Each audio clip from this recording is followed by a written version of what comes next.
Mahal na prinsipe, halika na po, kain na rin po kayo. Sige lang, kain lang po kayo ng kain. Grabe, napakagwapo talaga ng lalaki mo, papakasalan ko. Anong sayo?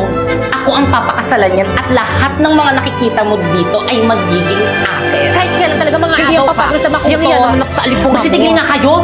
Nasa gabi si Pipa niya.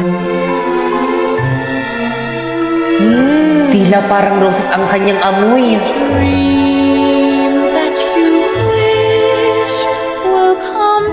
Mahal na prinsipe Napoy, mamili ka na ng dalagang iyong nais makasayaw. Ako na yan, ako na yan. Binibini, maaari ba kitang maisayaw? Ako? Sigurado ka po? Bakit siya? Nagparent pa kami ng damit para sa'yo tapos si Pipa lang isasayaw mo? Mahal na prinsipe Napoy, ano bang wala sa akin na meron dyan kay Pipa? Amoy na bumabalot, bangong nakaka-good vibes. Ay, Di nga nakaka-good vibes yung amoy ko. inaisan mo ba naman kasi ito ni Rent? Ay,